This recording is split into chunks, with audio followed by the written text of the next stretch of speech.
Југословенската војна морнарица, како вид на народната Титова армија, по многу нешта е единствена во светот. Уште кога ја формираше Југословенската народна армија во текот на крвавата народно-слободителна војна, стратегот, првиот наш војник, другарот Тито, напоредно со формирањето на партизанските единици, започна да ги формира и малите партизански единици на море. А денес нашата војна морнарица располага со најсовремени воени пловни објекти со силна убиствена моќ, во најголем дел произведени во нашите бродоградилишта. Но почетокот на формирањето на партизанската морнарица започна со дрвени и многу малку вооружени чамци, во кои со челичните срца Титовите морнари успеваа не само да ги разбијат непријателските бродови, туку многу од нив и да ги заробат. Само една година по формирањето на првата пролетерска ударна бригада во местото Рудо на морскиот брег кај Подгора, се формира и првата партизанска морнарица, единствена во историјата на војските воопшто. Денес, следбениците на тие партизански морнари пловат на современи топовници, ракетни торпедни чамци, но затоа пак доследно ја продолжуваат традицијата на партизанските вооружени дрвени бродчиња, Стрелко, Црвена звезда, Пионер и други. Титовите морнари никнаа од крајбрежјето на нашиот јадрански брег, понесувајќи го знамето на револуцијата до конечната победа.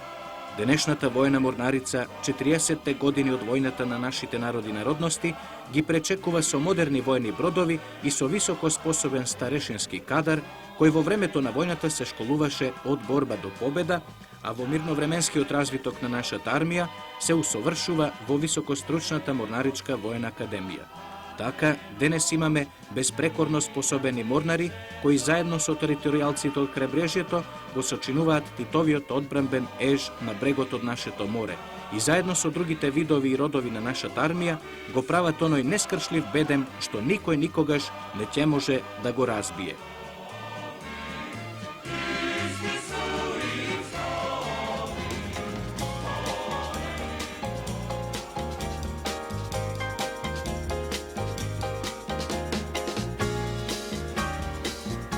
Желбите нека допловат и брановите од морето. А сега, додека сме деца, ние знаеме да правиме само кајчиња од соништа. Ние знаеме да играме некаде низ тревите и цвеќињата на пролетта. Подоцна, кога ќе пораснеме големи и ќе станеме војници, може би ќе бидеме и морнари.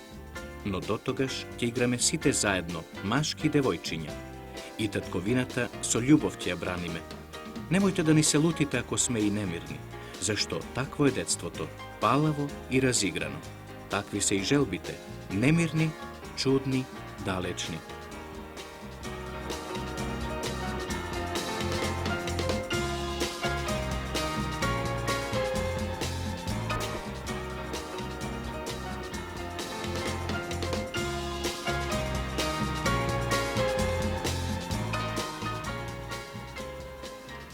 Кога се игра крај река, желбите далеку пловат и колку детството е посреќно, толку желбите се понемирни, толку желбите се почисти. Ти што ќе бидеш? Ја ќе бидам морнар. Добро, тебе ти посакувам да ги поминеш сите мориња во светот. А ти? Јас сакам да бидам велосипедист.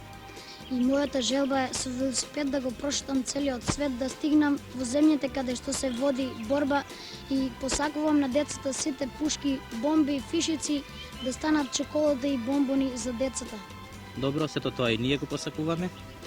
Твојата желба која е? Јас ќе бидам космонаут. Истото и јас ќе бидам космонаут, што сакам да прелетам на сите планети, низ планетата Венера и да докажам дека земјата е наша и топчеста. Добро, и вам ви посакувам да ја поминете Вселената. Јас ќе бидам писател.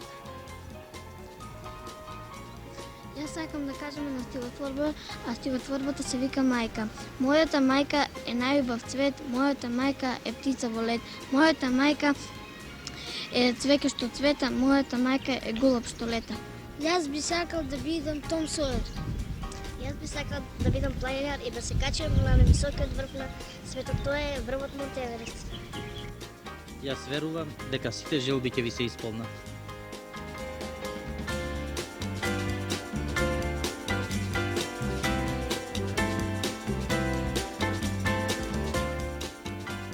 штом морето е далеко, нашите кајчиња нека пловат низ водите на реката и нека стигнат таму каде што може да отпатува само желбата. Нека ги понесат поздравите од Јагода, Синиша, Николина, Спасе, Горан. Од сите нас, зашто реката секаде може да стигне, чиста, забрзана, пенлива. Таа вечно патува низ незините непреодни патишта. Таа заминува низ светот на нашите копнежи и соништа, таму каде што посакува да стигне секое дете.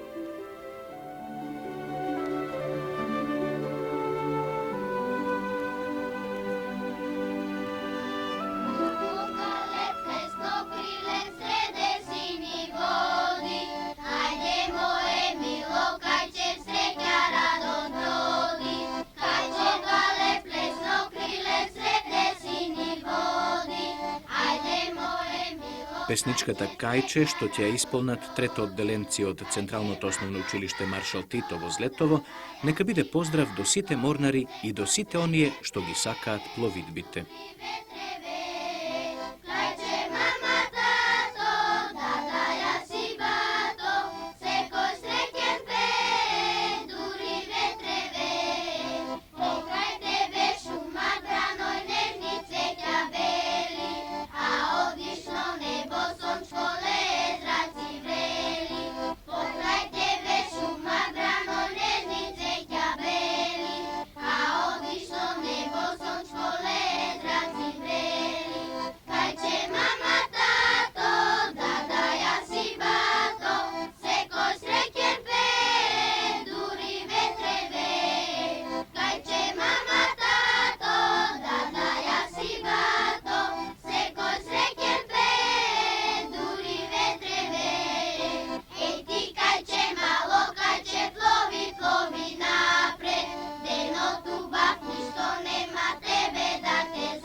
Љубопитната камера допатува и во Злетово за да ве поведе низ овој крај и да го забележи она што е најинтересно за вас. Злетово е населба од полуградски тип и зафаќа најдобра местоположба во целата Злетовска област. Тоа е втора по големина во овој крај, а бројот на жителите од ден на ден се повеќе се зголемува, зашто овде се доселуваат и нови семејства од околните села. Низ Злетово некогаш минувал стариот карвански пат што го поврзувал Кратово со Кочани. Населбата е расположена на десниот брег од живописната Злетовска река. А љубопитната камера најпрво сакаше да го побара Централното основно училиште Маршал Тито, кое деновиве треба да прослави редок јубилеј 150 години од своето постоење. Па затоа, ајде сите заедно да навратиме таму и да ја дознаеме тајната за овој редок јубилеј на ова училиште.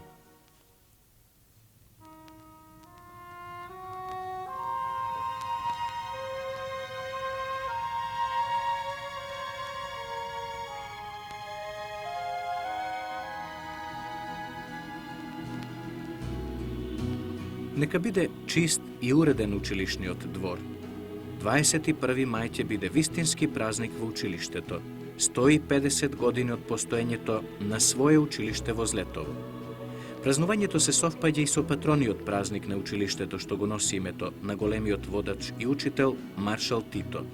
И што е најважно, од 1831 година училиштето во Злетово било народно и ослободено од надворешни јазички влијанија. Низ сите години работата на училиштето се совпаѓа со македонската културна преродба. Првиот учител бил Ѓорѓи Мицев, занаетчи од истото село. Речиси сите тогашни учители биле од Злетово. Денес ја нема некогашната стара зграда на училиштето, но останала да се прераскажува приказната за почетоците на писменоста во ова село.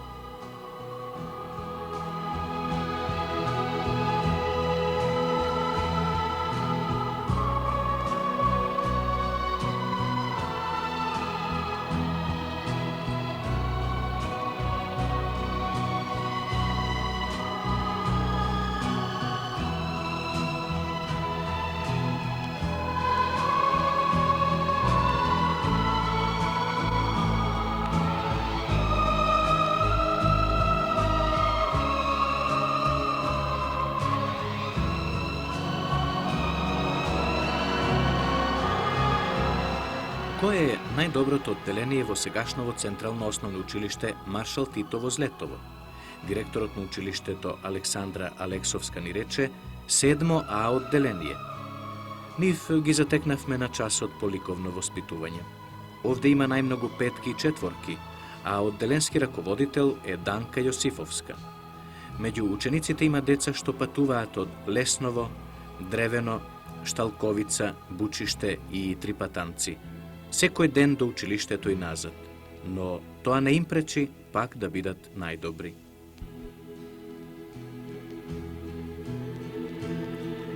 Навративме и во училишниот овоштарник. Таму затекнавме група ученици како ги чистат овошките од сувите гранки. Сите велат, во овоштарникот е најубаво, уште и кога е пролет. Овде, меѓу боите на тревите и цвеќињата, љубопитната камера ја очекува фолклорната група при училиштето. И за неа ни рекоја, најдобра меѓу сите секции. Но, каде е? Зошто ги нема младите играорци? Недалеку од нас шуми реката, а за неа злетовчани велат дека е најубава, најбрза, чиста. Љубопитната камера е нестрплива, додека да се соберат играорците, или пак тие можеби воопшто и нема да дојдат. Затоа, А сега љубопитната камера нека ве поведе на една прошетка низ Летовската река. Шумот на водата нека искае интересна приказна за вас.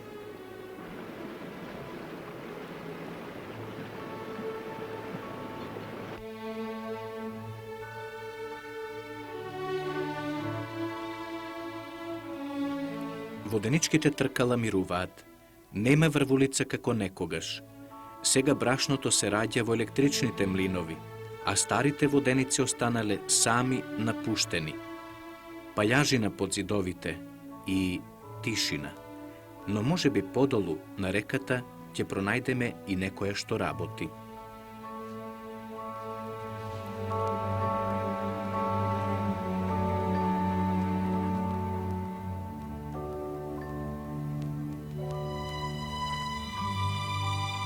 Каде треба да биде однесен овој товар? Правец воденицата, а вреќите веројатно се полни со жито. Магарето старо, добро, товарно и послушно животно. Значи, сепак за воденицата ќе има работа.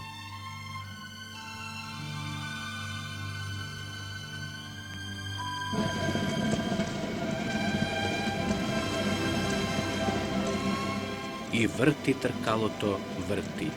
Воденицата меле. Овде со векови се раѓала приказната за лебот. Некогаш во водениците се прераскажувале најчудни сказни. Од секогаш водениците биле таинствени места. А денес, кога нивните шумови стануваат се поретки, толку и љубопитноста на децата е поголема. Како врти тркалото, како се меле житото. Додека пак искусниот воденичар знае со допир да го почувствува квалитетот на брашното. На овој начин, со векови се раѓал лебот.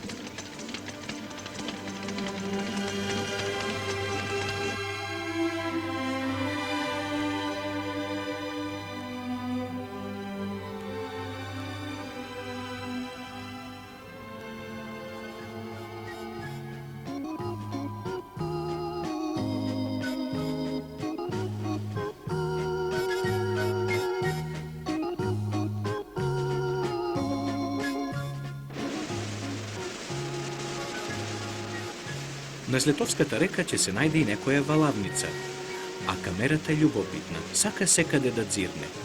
Вака се валаат јамболиите. Вириштата се длабоки неколку метри, млазот вода паѓа низ буките и создава движење на јамболиите во вирот. Се додека волната не се разгласи, се додека јамболијата не стане мека, нежна, чиста.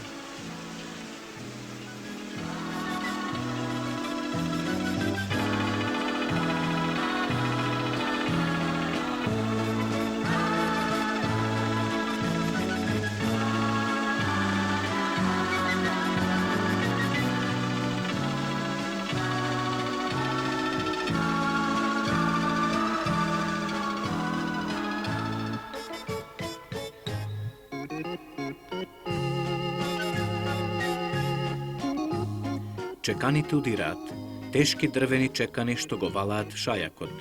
Ваквиот начин на валање станува се поредок. Некогаш од шајакот се правела топла волнена облека, а денес таквата облека како да изумира.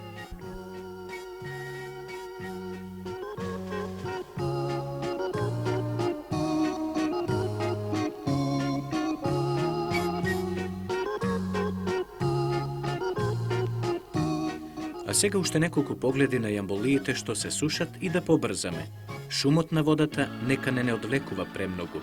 Може би младите играорци нестрпливо ја очекуваат нашата љубопитна камера. Да чуеме роводачот што ќе ни каже за успесите на фолклорната секција. Па нашата фолклорна секција постои 5 години. Бевме трето оделение кога започнавме, а сега сме веќе 8 оделение. Има постигнато повеќе успеси, меѓу кои бевме во Пробишти, први во општината, на регионалните смотри во Свети Николе, потоа нашата општина ја представувавме и на Елинденски денови во Битола, тоа беше 79-та година. Истата година бевме и на меѓународните смотри на фолклорот во Загреб, каде што ја представувавме исто нашата општина. А сега за што се подготвувате? Па сега се подготвуваме за патронатот на нашето училиште, славиме 150 годишнина од постоењето на нашето училиште. Орото што ќе го исполните, како се вика? Сега ово оро што ќе го исполниме се вика шопка, а иначе потекнува од нашиот крај.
Патот води за Лесново, планинско село чија надморска височина надминува 900 метри.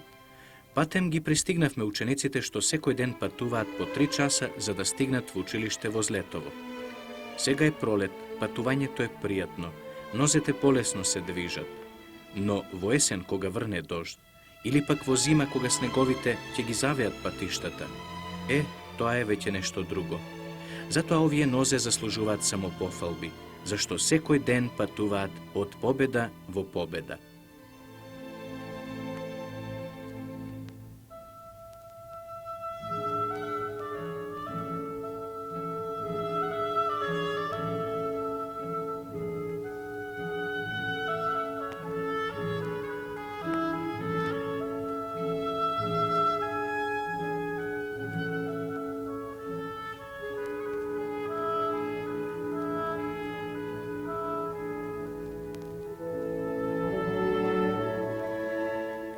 Љубопитната камера малку задоцни во Лесново. Децата од подрачното училиште Климент Охридски чекале и кога стигнавме го напушта училиштето. Така е тоа, не може да се стигне на време секаде. Што е најинтересно во Лесново? Ни рекоа, манастирот Свети Гаврил Лесновски, познат културно-историски споменик во овој крај, уште од времето на Лесновската школа, која одиграла значајна улога во развојот на културно-просветната дејност.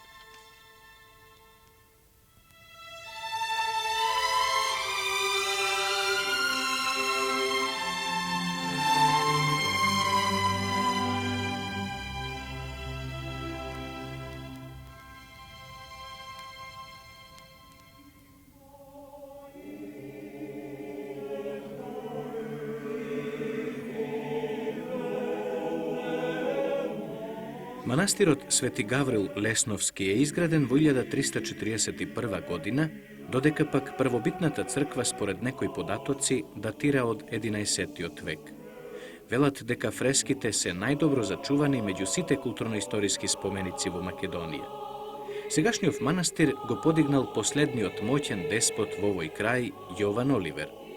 Постојат усни искажувања дека во востаничката 1903 година во овој манастир престојувал апостолот на македонското национално движење Гоце Делчев. Што значи, овој културно-историски споменик од секогаш бил школа и засолниште на сите напредни движења.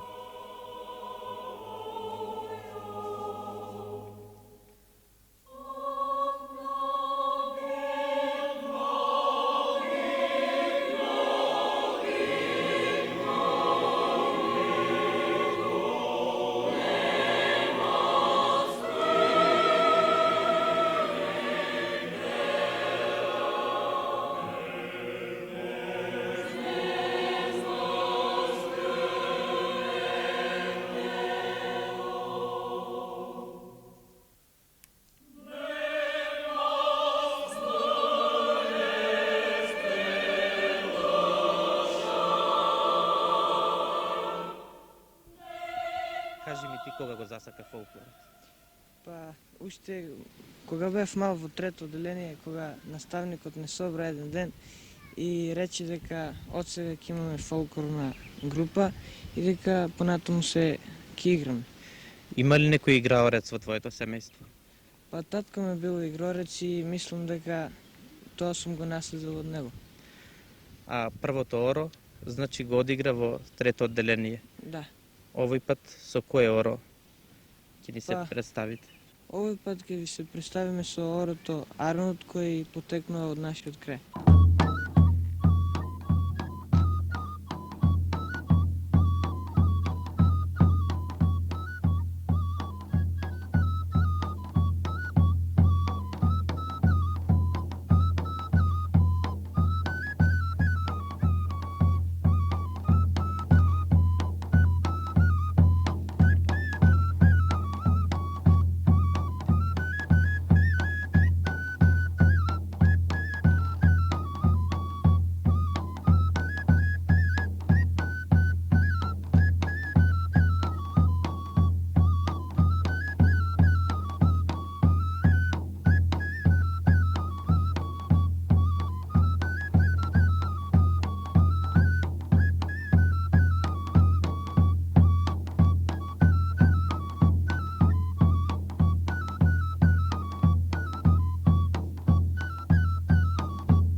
Љубопитната камера наврати и во рудниците за олово и цинк Злетово во селото Добрево кај Пробиштип. Таа посака да дзирне во длабочините на земјата, таму каде што се раѓа рудата, таму каде што се урива металот под челичните раце на рударите. Долу е темно, се слушаат само татнежи на вагончиња, дупчалки, копачи. Тоа рудата се урива за да стигне до потребите на човекот. За рударите нема пречки. Тие можат да ги победат сите тешкотии. Да бидеш рудар, тоа значи да си здрав, силен, челичен.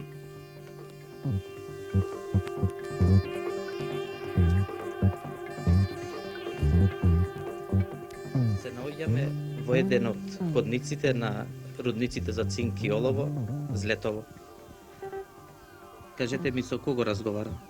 Јас се викам Јакимовски Радко, високо квалификуван рудар. Колку години работите? Јас работам веќе 10 години тука. А каде сега се наоѓаме?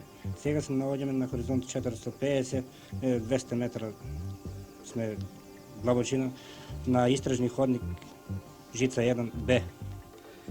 Ние снимаме една емисија за деца, љубопитна камера. Што е интересно да знаат младите гледачи? Младите е многу интересно да знаат како се работи овека по овие рудници, како нешто интересно ово за кој не е видел тоа. Да речеме при работата, дали не идувате на некои интересни кристални фигури? Па има тоа. Тоа има, почесто се тоа и наоѓа. Колку часа може да се остане во овие ходници? Па работното време 8 сата, да зависи по потреба, може и подолго време да се остане. Само по потреба, ако има некоја потреба нешто. Од рударските окна ве поздравува и телевизиската екипа што ја реализира емисијава. Уредник Генади Болиновски, осветлител Ѓорѓе Симоновски, тон Димче Стаматовски, монтажа Калина Трпевска, музичка илустрација Виолета Којунџиска. Текстот го читаше Никола Момировски. Камера Бошко Ацевски, емисијата ја подготви Горјан Петревски.